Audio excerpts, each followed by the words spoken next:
लेकिन जब वो निशान देखते कन्हैया तो कहते हैं कि द्रौपदी का कर्ज मेरे सर पर है, कब मैं उस कर्ज से मुक्ति पाऊंगा। लेकिन आपको एक बात बतावे, यदि आपके ऊपर कोई एक उपकार कर दे और उसके बाद में आपका 100 अपकार करे, फिर भी वह उपकार आप चुका नहीं सकते। आज हरी सभा में जब द्रौपदी का चीर खींचे रहे हैं दुशासन कहती है, दुशासन कोई नहीं रक्षा करेगा मेरी, कोई बात नहीं, लेकिन कन्हैया मेरी रक्षा करेंगे। खींचे दुशासन जोरी लगाई के तीर हमारे जो सुनी पई है, भाविस वास विपत्ति पड़े पर मोहन नाम के बीच रही है, भाविस वास विपत्ति पड़े पे मोहन हमके नाम से रही है। वीर लगी ना वीर लगी, वीर ना हीर ना सीधा भले है, वीर लगी ना वीर लगी, वीर ना हीर ना सीधा भले है। भाभी सेवा सभी भक्ति पड़े पर, भाभी सेवा सभी भक्ति पड़े पर, भाभी सेवा सभी भक्ति पड़े पर, भाभी सेवा सभी भक्ति पड़े पर। द्रौपदी कहती है, मुझे विश्वास है जब विपत्ति मेरे ऊपर आई है, भाभी सेवा सभी भक्ति पड़े पर मोहन नाम के बीच रही है। अभी तक कन्हैया नहीं आ रहे हैं। दुशासन द्रौपदी के चीर को खींच रहा है, द्रौपदी को निर्वस्त्र कर रहा है। द्रौपदी भगवान को अपना भाई मानती थी। कहती है, अरे भैया आप यदि नहीं आओगे ना तो मैं आपसे रूठ जाऊंगी। आप हम आज नहीं बचाने आओगे तो हम आपसे बोलेंगे नहीं। तू बहिना बहिना कहबा नाता मुकब जोड़ब नाही, तू बहिना बहिना कहबा नाता मुकब जोड़ब नाही। सावन में तोरी भाभी बद जराई मोताल में बोरब नाही, सावन में तोरी भाभी बद जराई मोताल में बोरब। उस में जो खिचड़ी लेके आईबा भारी सारी जाई वो बोरब नाही। कहती है, अरे भैया आप यदि नहीं आओगे ना तो आपसे हम बोलेंगे नहीं। पहले के जमाने में जब रक्षाबंधन आता था, नाग पंचमी का अवसर आता था, तो जितनी भी बहनें होती थी जरई जाकर के ताल में बोर देती थी। और जब सावन की पूर्णिमा आती थी तब तक वह जरई इतना बड़ा हो जाता था और वही जरई सभी बहनें अपनी भाई की कलाई पर बांधती थी। भैया आप यदि नहीं आओगे ना तो सावन में तुम्हें बांधे बदे जरई मुताल में बोरब नाही। और दौर पूस मास में जब आप खिचड़ी लेकर आओगे वो कटरी सड़ ही जाएगा, हम खोलने वाले नहीं हैं। देखिए व्यंग वही करता है जो व्यक्ति जिस व्यक्ति से ज्यादा प्रेम करता है। एक सज्जन थे, वो भगवान पर व्यंग कर दिए। क्या व्यंग किए? कहते हैं पहले केस खिंचाई के, पहले तो द्रौपदी का केस खिंचवाया, पहले केस खिंचाई के, फिर बढ़ावत चीर, फिर अब चीर बढ़ा रहे हैं, आवत लाज गवाई के, आ रहे हैं कब? जब लाज चली जा रही है, आखिर जात अहीर। आखिर अहीर जाति का है ना कन्हैया। तो जो व्यक्ति भगवान से ज्यादा प्रेम करता है वही भगवान के ऊपर व्यंग भी करता है। आज द्रौपदी भगवान से कहती है, प्रभु आप नहीं आओगे तो हम बोलने वाले नहीं हैं। और जब द्रौपदी के इन कटु वचनों को भगवान सुनते हैं, तुरंत भगवान ने अपने पार्षदों को आदेश दिया, वर्धताम, बढ़ाओ चीर। और भगवान स्वयं द्रौपदी की रक्षा के लिए दौड़े चले आ रहे हैं। आगे से चीरे बढ़े नाभ में, ओ करे पीछावा दौले रे मुरारी। आगे से चीरे बढ़े नाभ में, ओ करे पीछावा दौले मुरारी। आज कन्हैया भगे इतना, उनके ना पौले धुआं उड़े गारी। तीन विमान उड़े नाभों में, तीन विमान उड़े नाभों में। आज कन्हैया रक्षा के लिए आ रहे हैं, 3 विमान उड़ रहे हैं। भगवान का सबसे तीव्र गति से चलने वाला वाहन है गरुड़। हमारा मन बड़ा ही तेज चलता है। अभी मन कथा में है, थोड़े ही समय में मन हमारा अमेरिका पहुंच गया, लेकिन मन से भी ज्यादा गति से चलने वाले गरुड़ हैं। उस वाहन पर भगवान चलते हैं, कहीं मेरा भक्त मुझे पुकारे और मुझे विलंब हो जाए, मैं जा ना पाऊं। इसलिए भगवान गरुड़ के ऊपर सवार होकर चलते हैं। लेकिन आज भगवान गरुड़ को भी साथ में नहीं लिए द्रौपदी की रक्षा के लिए। पीछे गरुड़ है, आगे आगे गोविंद है। और जब गोविंद चल रहे हैं तो उनकी पीताम्बरी नीचे गिर गई और वो पीताम्बरी भी उड़ रही है। इसीलिए भक्त कहते हैं, 3 विमान उड़े नभ में।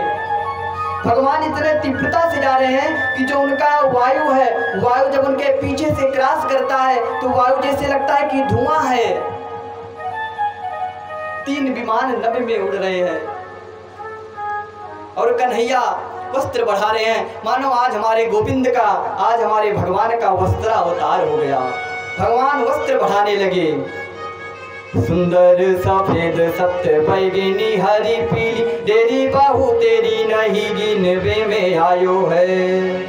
आज भगवान इतनी सुंदर सुंदर साड़ियां बढ़ा रहे हैं। साड़ियां लगता है कि आज द्रौपदी मानो पूरे विश्व का वस्त्र ही अपने तन पर लपेट ली है। भगवान तरह तरह की साड़ियां बढ़ाते जा रहे हैं। भक्त कहते हैं, द्रौपदी के काज मानो हुए ब्रजराज, पट राजपाल फाट पट द्वारिका से आयो है। सारी बहू, और सारी कोई साधारण नहीं है। लोग सोचते हैं भैया दाने तो करेगा, 100-200 वाला पत्थर की किनार वाला सरिया चढ़ा दी भगवान के। अच्छा, अब तो कलयुग आ गया।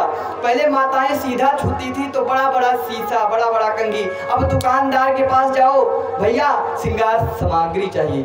अच्छा, क्या करना है, चढ़ाना है, ठीक है, तो छोटा छोटा वाला दे देंगे, लीजिए चढ़ाने वाला अलग से स्पेशल बना है। अब ये बताइए, आप दान कर रहे हैं, दान कर रहे हैं, मान लीजिए पंडितानी को पहनना है। अब चूड़ी आपकी साइज की लाए, बोले जब कम दाम वाला है तो साइज भी छोटा होगा। अब इतना बड़ा चूड़ी मिल गया, अब पंडितानी का हाथ मोटा है, अब बताइए वो चूड़ी उंगली में पहनेंगी? ले आए तो दान की सामग्री हो रहा है, नाम की हम दान कर रहे हैं, वो दान किस काम का? हाँ, लेकिन हम लोग क्या, हम लोग तो पूजन में चढ़ाना है, जो मिला वो ले आए चढ़ा दिए। अरे एक ही सामग्री दान कीजिए, लेकिन वो दान कीजिए जो सभी के उपयोग में आ जाए, ऐसा दान करना चाहिए। लेकिन आज भगवान जब द्रौपदी की रक्षा कर रहे हैं तो किस प्रकार साड़ियां हैं? सारी बहुवारी बाटे विविध की नारी बाटे, सारी बहुवारी बाटे विविध की नारी बा, सलमा सितारी बेल बूट धूप छहिया, फीकी बाटे गाढ़ बाटे लागल पहाड़ बा। और क्वालिटी देखिए, मखमली पाट बा सिल्क मखनहिया, कोई मखमल की, कोई सिल्क की, अनेकों प्रकार की साड़ियां भगवान वस्त्र अवतार के रूप में द्रौपदी की रक्षा किए हैं। ऐसे हमारे गोविंद, ऐसे हमारे कन्हैया करुणा निधान। किसी पर भी करुणा कर देते हैं, कब कर देंगे कोई पता नहीं है। इसलिए हम लोगों को चाहिए हमेशा भगवान के नाम का संकीर्तन, जहाँ पर भी सत्संग हो ताली बजाते हुए भगवान के नाम का संकीर्तन करना चाहिए। करुणा निधान रउआ जगत के दाता है, करुणा निधान रउआ जगत के दाता है, करुणा निधान रउआ जगत के दाता है, करुणा निधान रउआ जगत के दाता है, जगत के दाता है, जगत के दाता है, जगत के दाता है, जगत के दाता है। श्री भगवान रउआ जगत के दाता है, श्री भगवान रउआ जगत के दाता है।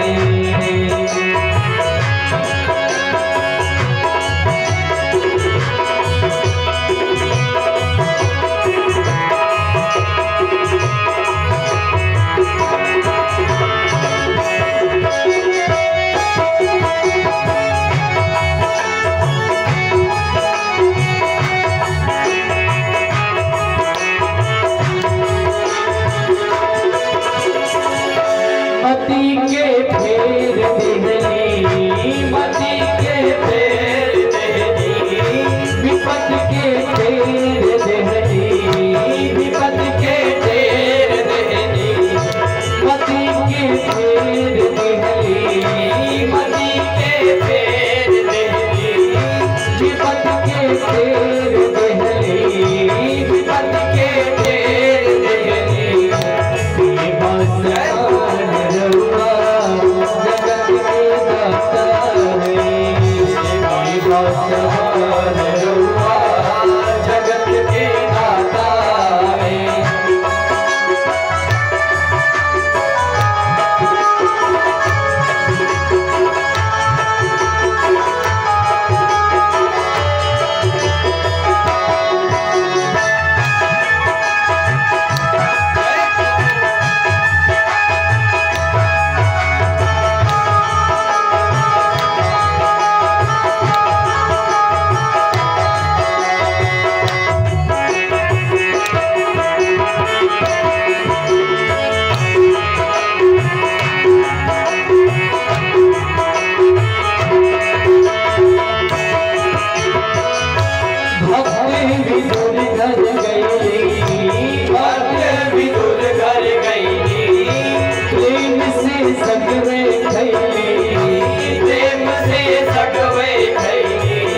रउआ जगत के दाता है।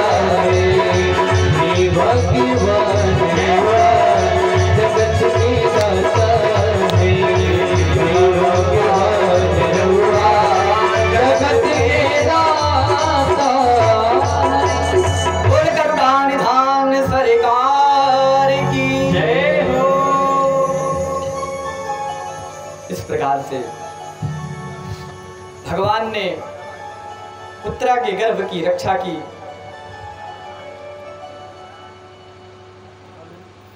भगवान पुनः जाने के लिए उद्यत हुए। जैसे ही आगे बढ़े कि उनके रथ के आगे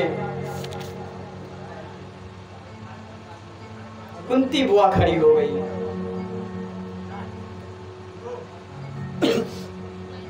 कन्हैया कहते रे बुआ जी, ये विदाई का समय है, आप आगे क्यों आ गए रथ के? अरे कन्हैया, जाते समय अपशगुन हो गया। एक अबला स्त्री तुम्हारे चरणों से लिपट गई, आज तुम मत जाओ। और यदि जा भी रहे हो तो आज मैं तुमसे कुछ मांगना चाहती हूँ। इतने दिन तक तुम रहे, मैं तुमसे कुछ मांग न सकी, आज मुझे कुछ चाहिए। क्या चाहिए बुआ? कुंती बुआ हाथ जोड़ती है, प्रभु कब तक ये बुआ और भतीजे का खेल लगा रहेगा? हाँ, जो 5 थे मेरे पुत्र, 5 थे, इतनी बड़ी विशाल काय सेना से तुमने विजय दिलवा दिया। अभी अभी तुमने उत्तरा के गर्भ की रक्षा की और तुम मुझे बुआ कह रहे हो। अब तो परमात्मा हो। और हाथ जोड़ करके कुंती बुआ स्तुति करती हैं, नमस्ये पुरुषं त्वाद्यमीश्वरं प्रकृते परम् अलक्ष्यं सर्वभूतानां अन्तर्वैरवस्थितं मायाजवनिकाच्छन्ना माज्ञाधोक्षजमव्ययम् न लक्ष्यं मोदृशा नटो नाट्यधरो यथा। दिव्य 26 श्लोकों में कुंती बुआ कन्हैया की स्तुति करती हैं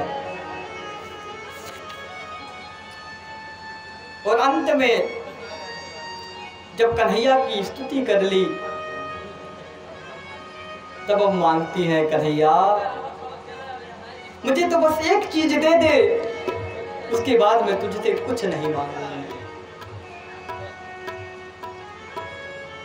भैया, आज तक कोई भक्त ऐसा हुआ ही नहीं होगा जो भगवान से इस तरह का वरदान मांगा होगा। सब लोग अपने स्वार्थ से भगवान से कुछ मांगते हैं, कोई ना कोई स्वार्थ छिपा रहता है। कोई तपस्या करेंगे, भगवान मुझे अमर बना दो, भगवान मुझे ये वस्तु प्रदान कर दो। और आज कुंती बुआ मांगती तो क्या है, कन्हैया विपदा सन्तु नासस्वत तत्र तत्र जगत गुरु। कन्हैया मुझे तो विपत्ति दे दे। अरे बुआ, ये क्या मांग रही हो आप? विपत्ति मांग रही हो। यहाँ पर रोज सुबह प्राणी उठता है, 2 अगरबत्ती 2 बतासा चढ़ाता है और मांगता क्या है? सुख संपत्ति घर आवे, कष्ट मिटे तन का। स्वामी कष्ट मिटे तन का, सुख संपत्ति घर आवे, सुख संपत्ति घर आवे, कष्ट मिटे तन का। ओम जय जगदीश हरे। 2 अगरबत्ती में क्या मांग रहे हैं? सुख संपत्ति। संपत्ति मानी जानते हैं ना, डॉलर करेंसी। सुख संपत्ति घर आवे, कष्ट मिटे तन का। और दे क्या रहे हैं? 2 अगरबत्ती। वो केमिकल रूपी अगरबत्ती का धुआं दे रहे हैं, भगवान के विग्रह को दिखा रहे हैं, भगवान का विग्रह भी काला हो जाए। हाँ? कोई शुद्ध सामग्री भी भगवान को नहीं चढ़ाते। देसी धूप कोई लाना नहीं चाहता, गोबर को कोई व्यक्ति छूना नहीं चाहता।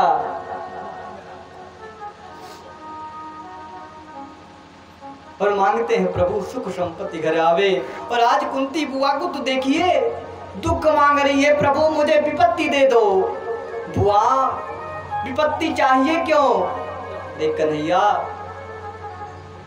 भवतो दर्शनम यस्यात् पुनर्भव न दर्शनम। जब विपत्ति रहती है, व्यक्ति को कष्ट रहता है, तभी वह व्यक्ति आपका भजन करता है, तभी वह पूजन करता है। अन्यथा सुबह उठे, चाबी लगाए, सिर्फ मारे, चल दे अपने जॉब को, भगवान का कोई पूजा पाठ नहीं। जब विपत्ति रहेगी तब व्यक्ति माला लेकर बैठा रहेगा, प्रभु मुझे स्वस्थ कर दो, प्रभु मेरी रक्षा कर दो। स्वार्थ लिए बैठा रहता है, स्वार्थ। सुर नर मुनि सब की अहिरी, सुर नर मुनि सब की अहिरी, स्वार्थ लागी करे सबरी, स्वार्थ लागी करे सबरी। स्वार्थ लिए बैठे रहते, प्रभु मुझे स्वस्थ कर दो। स्वस्थ हो गए, अपने पैरों पे चलने लगे, फिर जब टाइम मिले तब एक लोटा जल चढ़ाइए। ऐसी स्वार्थ। कन्हैया कहते, रे मैया आप जो मांग रही हो वो मेरे पास है ही नहीं। भगवान के पास दुख थोड़ी है भाई। जिस व्यक्ति के पास जो वस्तु रहेगी, आप जैसे किसी के पास रुपए है 10,000, उसके पास 10,000 है, 10,000 मांगेंगे दे देगा। अब उससे कहेंगे भैया 20,000 चाहिए, तो उसके पास है नहीं तो देगा कहाँ से।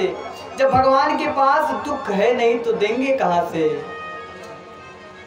भगवान के पास तो कृपा है, और भगवान तो आनंद स्वरूप है, दिव्य। भगवान कहते हैं, बुआ आपने जो मांगा वह भी मैं आपको दे नहीं सकता। एक काम करो, आप ये कह रही हो ना कि भवतो दर्शनम यस्यात् पुनर्भव न दर्शनम। मैं काम करता हूँ, आपके साथ में ही रहता हूँ, तब तो आप हमारा दर्शन कर पावेंगे ना। कन्हैया कुछ दिन के लिए और रुक गए। कन्हैया रुकते हैं,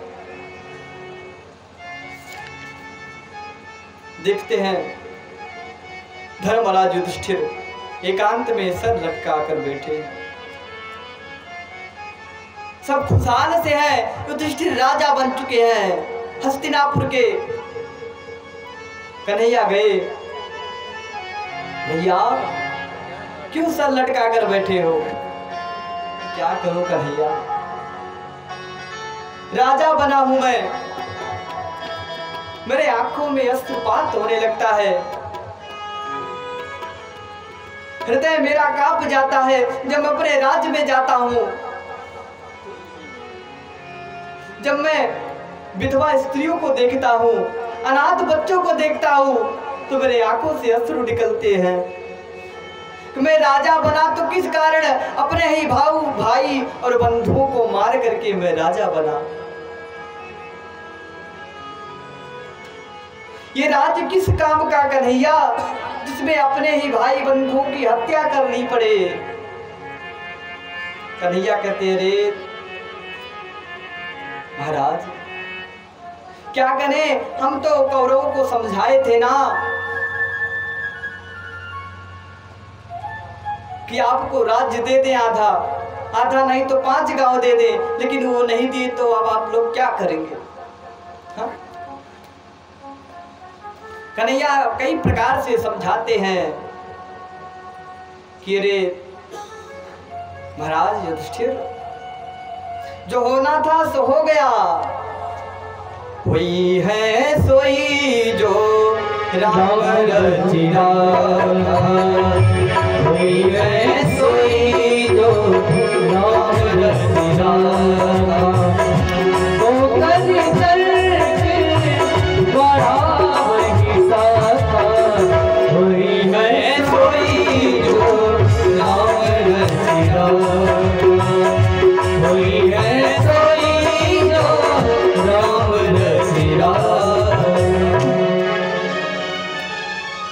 कहते भैया होना तो वही है जो लिखा होगा, को कर तर्क बढ़ावे शाखा, मैं इनको समझाता रहूंगा, इन्हें समझ में आने वाला नहीं है। क्यों? क्योंकि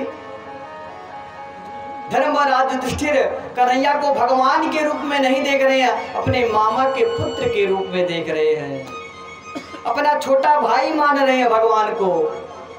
और कोई छोटा व्यक्ति यदि अपने बड़े से को समझाए कि भैया ये नहीं, ये गलत है, ये करो, भैया उधर चलो, तुम क्या जानो, हाँ कहते हैं ना सब लोग, तुम क्या जानो।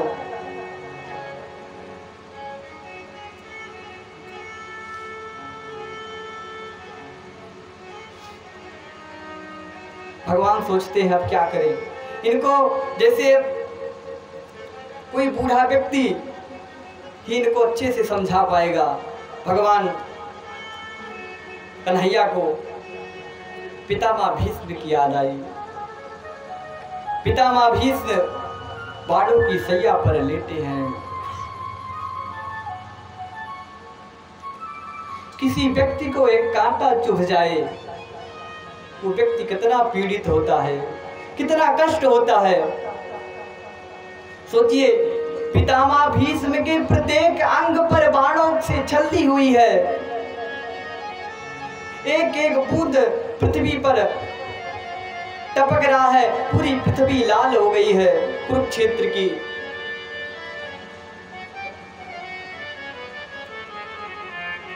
आज स्वयं के चाहते हुए भी पितामह भीष्म अपनी एक उंगली नहीं उठा सकते। ऐसी हालत में पितामह भीष्म बाणों की सैया पर लेटे हैं। कन्हैया पूरे पांडवों के परिकर को लेकर के पितामह भीष्म के पास गए।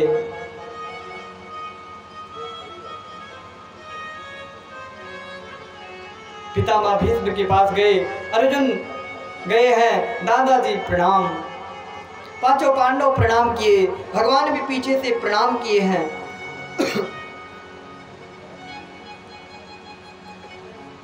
पितामह भीष्म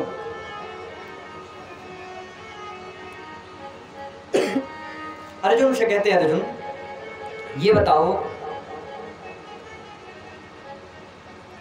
तुम्हारे कितने नाते हैं कन्हैया से? ये कन्हैया कौन है?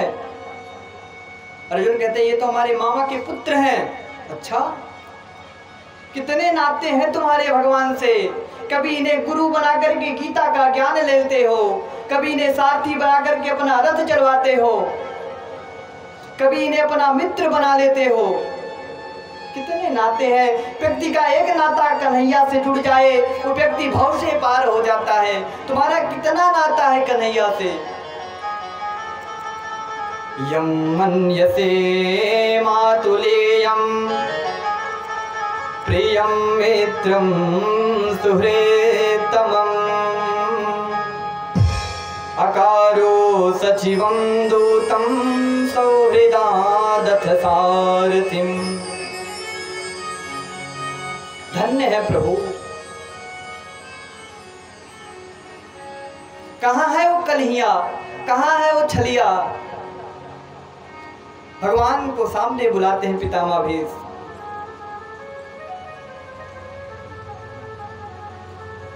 आज पितामह भीष्म प्रभु से कहते हैं, प्रभु आप मेरे सामने ऐसे खड़े रहिए और मुस्कुराते रहिए। देखिए, अंत काल में दो ही व्यक्तियों को भगवान का दर्शन हुआ। एक त्रेता युग में गिद्धराज जटायु किष्किंधा के किनारे घायल अवस्था में पड़े थे।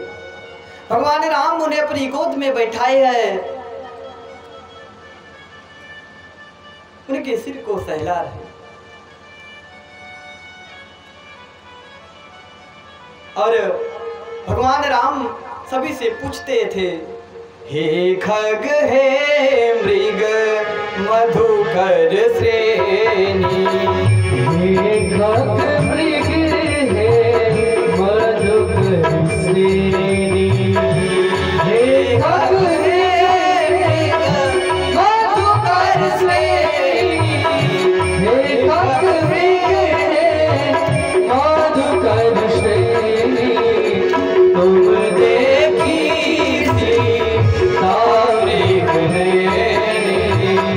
सभी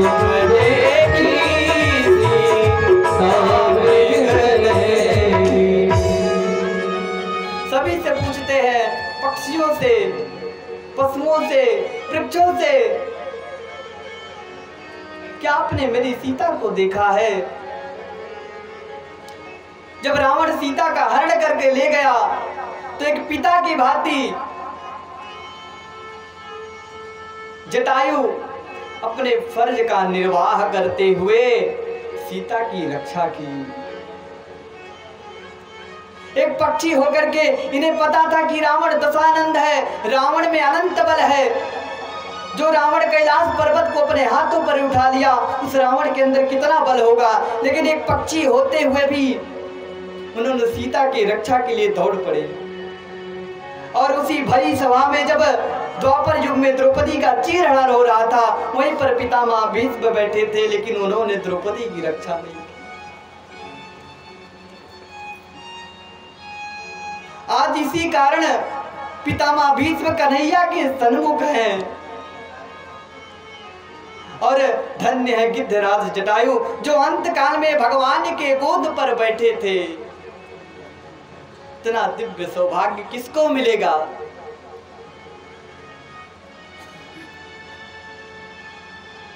प्रत्येक प्राणी सोचता है अंत काल में एक बार राम का नाम आ जाए। आज